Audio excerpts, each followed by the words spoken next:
Hi, good morning.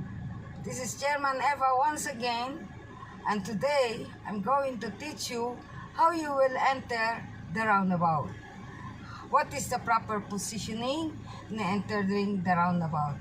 Okay, for those who are living in Abu Dhabi, because here or in any other places, okay, because we have lots of roundabouts here, so I'm going to show you how you will enter the roundabout.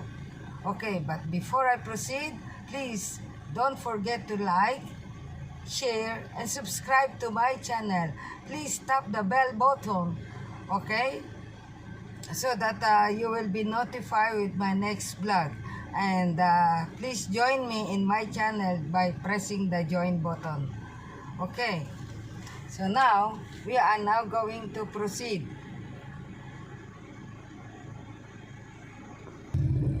Okay, now we are now approaching the roundabout.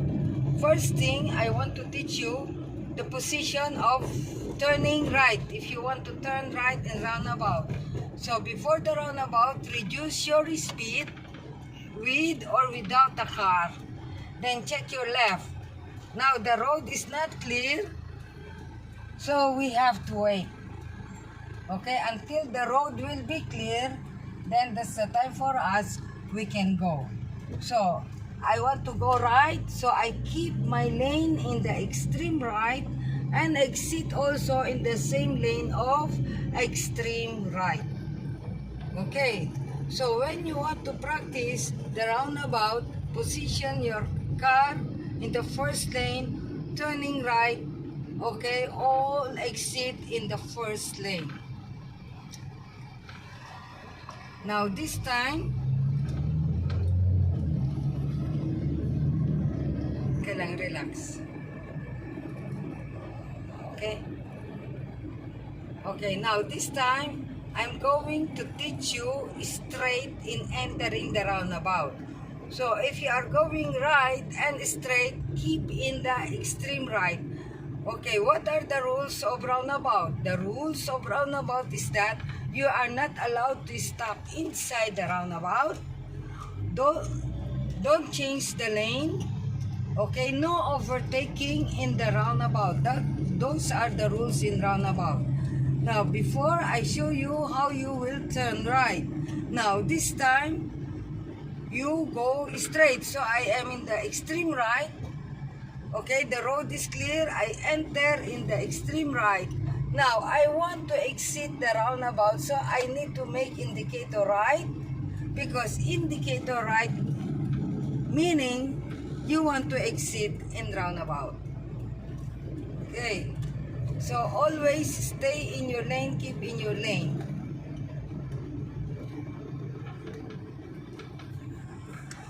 Go. So now this time I want to show you, we will turn left in the roundabout, so we need to go and change the lane to the extreme left because we want left. Left and U-turn, position your car in the extreme left. Right and straight, position your car in the extreme right.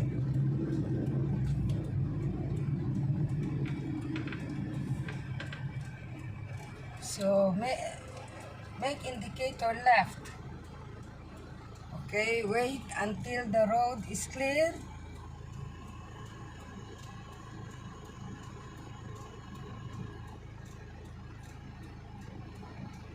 Okay, now the road is clear, so I can go.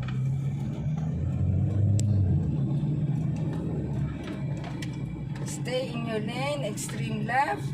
Now, I saw now my exit, so I make the indicator right, and I exit also in the extreme left because I turn left in the roundabout.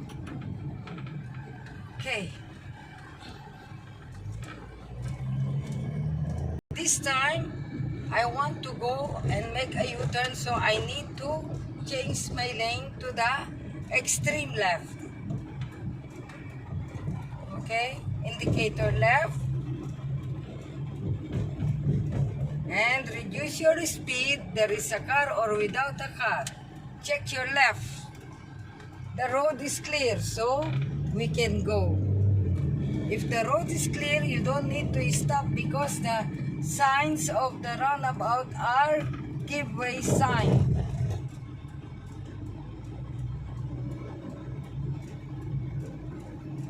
Okay, I take the indicator right to inform that I'm going to exit in roundabout. Then we need to come back to the extreme right. As a student, you need to come back to the extreme right because this is our route. Okay. Now, how we will now use the center. The center of the roundabout is used for straight only. Okay?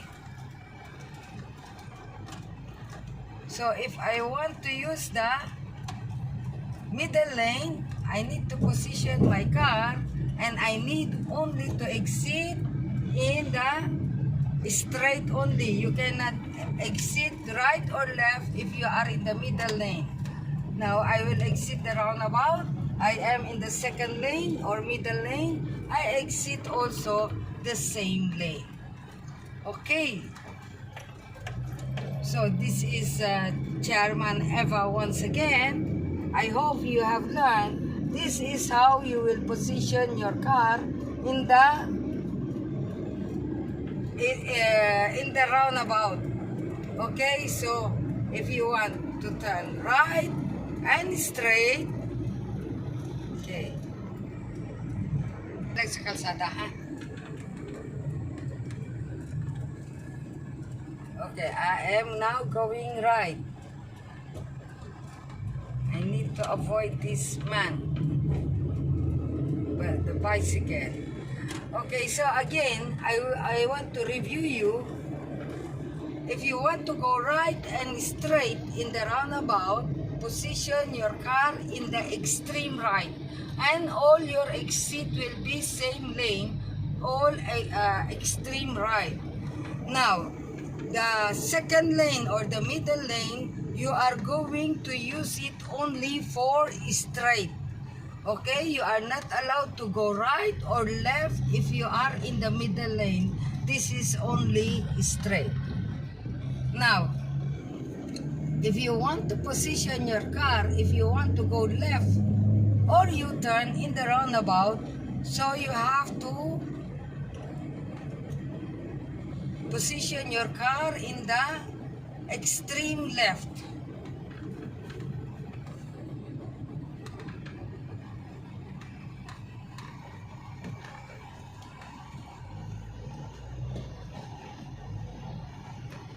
Okay. So I hope you understand. Any question, you can make a comment down below.